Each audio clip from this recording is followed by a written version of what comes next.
कहानी की शुरुआत होती है एक जू से, जहाँ कुछ शिकारियों ने घुसकर एक शेर का बच्चा चुरा लिया। उस बच्चे को पिंजरे में कैद करके एक हवाई जहाज में ले जाया जा रहा था। इसके बाद हम एक 25 साल की लड़की एल्मा को देखते हैं जो पियानिस्ट बनना चाहती है। उसे जानवर भी बहुत पसंद थे। एक दिन वो एक आइलैंड पर घूमने जा रही थी। असल में ये आइलैंड उसके दादा का था। उसके दादा ने उसे कई साल पहले गोद लिया था और अब उनकी मौत के बाद ये आइलैंड एल्मा को विरासत में मिला है। आइलैंड पर अंकल जो ने उसका स्वागत किया। वहाँ पर एक बहुत सुंदर सा घर था। उसने फैसला किया कि वो आज की रात इसी आइलैंड पर गुजारेगी। रात के समय अपने दादा की वीडियोस देखकर एल्मा का दिल भर आया। एक वीडियो में उसके दादा ने बताया कि स्नो नाम की एक मादा भेड़िया कुछ साल पहले न जाने कहां से इस आइलैंड पर आ गई थी और समय के साथ उन दोनों में गहरी दोस्ती हो गई। दादा ने एल्मा से कहा कि वो भी स्नो को ढूंढकर उससे दोस्ती कर ले। उस रात शेर के बच्चे वाला प्लेन बेहद खराब मौसम की वजह से उसी आइलैंड पर क्रैश हो गया। क्रैश की आवाज सुनकर एल्मा डर गई और उसने बाहर जाकर देखा, लेकिन वो आइलैंड बहुत बड़ा था तो उसे कुछ नहीं मिला।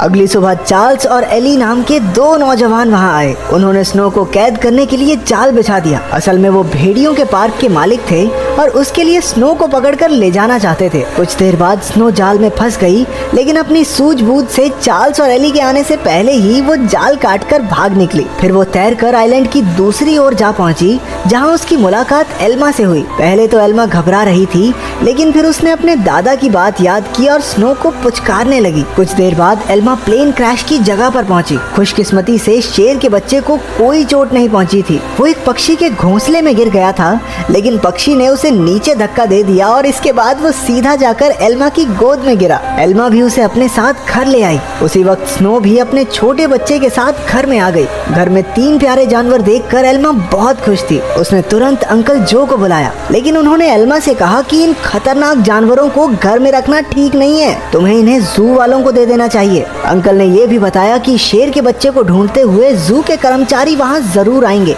और हुआ भी बिल्कुल वैसा ही। अगले दिन एनिमल कंट्रोल वाले वहाँ पहुँच गए। वो जानती थी कि जू वाले कितने बेरहम होते हैं, इसलिए उसने फैसला किया कि वो उन्हें जानवरों के बारे में कुछ नहीं बताएगी। उसने झूठ कह दिया कि उसने किसी शेर के बच्चे को नहीं देखा। घर लौटकर उसने देखा कि स्नो अपने बच्चे के साथ साथ शेर के बच्चे को भी दूध पिला रही थी। उसे बेहद खुशी हुई क्योंकि अब स्नो दोनों बच्चों का ख्याल रख रही थी। जैसे जैसे दिन बीतते गए दोनों बच्चों में दोस्ती बढ़ती रही। एल्मा ने भेड़िए के बच्चे का नाम जैक रखा और शेर के बच्चे का नाम ड्रीमर। उधर अंकल जो को चिंता थी कि ये जंगली जानवर एल्मा को कोई नुकसान न पहुंचा दें, लेकिन इसी तरह कुछ महीने गुजर गए और अब दोनों बच्चे थोड़े बड़े हो चुके थे। एल्मा उन्हें आइलैंड पर घुमाने ले जाती और अपने दादा की मनपसंद जगह पर उनके साथ खेलती हुई थी। बदकिस्मती से एक दिन जब एल्मा पियानो के एक ऑडिशन के लिए गई थी, तो पीछे से वो भेड़िए के पार्क वाले आइलैंड पर घुस गए। इस बार वो स्नो को कैद करके अपने साथ ले ही गए। उधर एल्मा का सिलेक्शन भी हो गया और वो बेहद खुश थी, लेकिन जब वो घर लौटी तो उसके होश उड़ गए। उसके घर का सारा सामान बिखरा हुआ था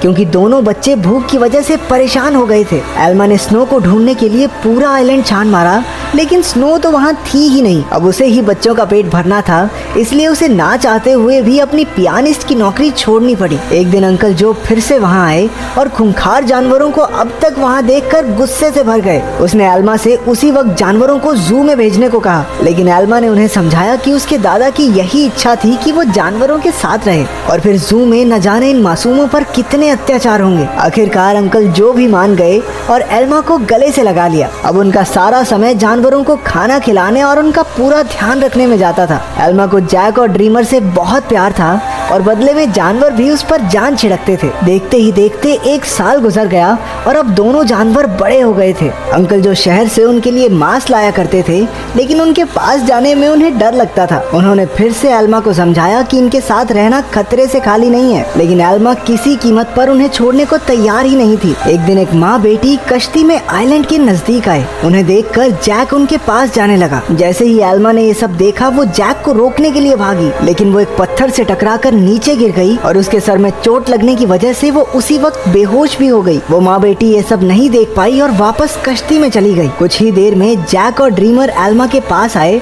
और उसे उठाने की बहुत सी कोशिशें की, लेकिन कोई फायदा नहीं हुआ। वो कई घंटों तक जोर जोर से आवाजें लगाकर मदद के लिए पुकारते रहे, लेकिन कोई नहीं आया। जल्द ही रात हो गई और दोनों जानवर एल्मा से सटकर बैठ गए। उन्होंने पूरी रात जागकर एल्मा को गर्माहट दी। अगली सुबह अंकल जो ने एल्मा को कई बार कॉल की, लेकिन कोई जवाब न मिलने पर वो समझ गए कि कुछ तो गड़बड़ जरूर है। वो तुरंत आइलैंड पर पहुंचे। उन्हें लगा कि जरूर इन जंगली जानवरों ने एल्मा पर हमला कर दिया होगा, इसलिए उन्होंने एनिमल कंट्रोल वालों को कॉल कर दिया। लेकिन जब उन्हें एल्मा बेहोश मिली और जानवरों को उसकी रक्षा करते देखा तो उन्हें अपनी इस हरकत पर बहुत पछतावा हुआ। इसके बाद जब एल्मा को हॉस्पिटल ले जाया गया तो डॉक्टर ने उन्हें बताया कि अगर जैक और ड्रीमर ने उसे गर्माहट न दी होती तो शायद वो आज जिंदा न होती। उधर एनिमल कंट्रोल वालों ने जैक को पकड़कर इलाई और चार्ल्स को सौंप दिया। उन्हें एहसास हो गया कि जैक तो स्नो का ही बच्चा है। वहीं ड्रीमर को एलन नाम के एक आदमी को बेच दिया गया जो एक जू चलाता था। एलन बहुत बेरहम आदमी था जो अक्सर अपने जानवरों को पीटा करता था, लेकिन अपने बाप से बिल्कुल उल्टा उसका बेटा रैफा बहुत नरम दिल का था। जल्द ही उसकी दोस्ती ड्रीमर से हो गई, लेकिन कुछ ही दिनों में बेचारे ड्रीमर को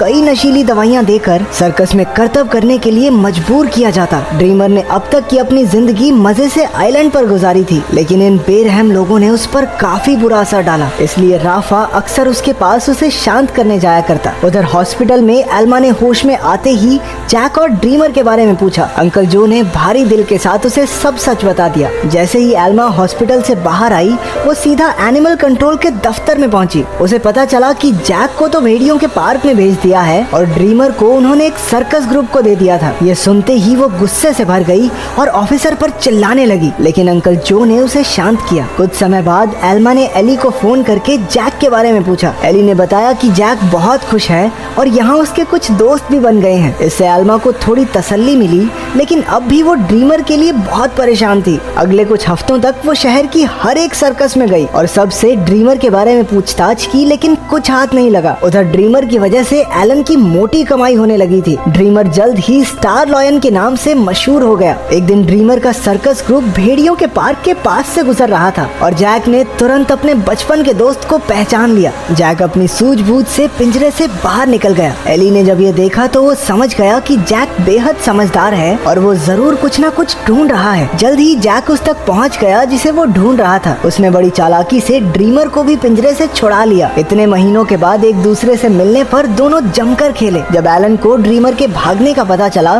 तो उसने गुस्से में बेहोश करने वाली बंदूक निकाल ली। उसके बेटे रैफा ने उसे रोकने की बहुत कोशिश की, लेकिन लालची एलन ने उसकी एक ना सुनी। हार कर रैफा भी ड्रीमर को ढूंढने एलन के साथ चल पड़ा। एलन ने एली को भी ड्रीमर के बारे में बताया। अब वो समझ गए थे कि जैक और ड्रीमर दोनों साथ ही हैं। इसी वजह से पूरे शहर में हाई अलर्ट जारी कर दिया गया। उस शाम एली ने एल्मा को सब कुछ बताया और कहा कि एनिमल कंट्रोल वाले दोनों जानवरों के पीछे पड़े हैं। ये सुनकर एल्मा घबरा गई, लेकिन एली ने बताया कि उन्होंने जैक के शरीर में एक ट्रैकर फिट किया था। जैक और ड्रीमर की आखिरी लोकेशन एक जंगल के आसपास थी। अब एल्मा और एली ने मिलकर जानवरों को ढूंढने का फैसला किया। उधर दोनों जानवर शहर में खुलेआम घूम रहे थे, इसलिए पुलिस ने शूट एट साइट के ऑर्डर्स दे दिए। बाद में दोनों जानवर फिर से जंगल में पहुंच गए, जहां एलन और रफा ने उन्हें देख लिया। लालची एलन ने ड्रीमर पर अपनी ट्रैंकुलाइजर गन से हमला कर दिया, लेकिन उसी वक्त जैक बीच में आ गया और अपने दोस्त के बदले खुद गोली का शिकार हो गया। बेचारा जैक तो उसी वक्त बेहोश हो गया, जबकि ड्रीमर को वहां से भागने का मौका मिल गया। उसके भाग जाने के बाद रैफा ने तुरंत जैक का ट्रैकर हटाकर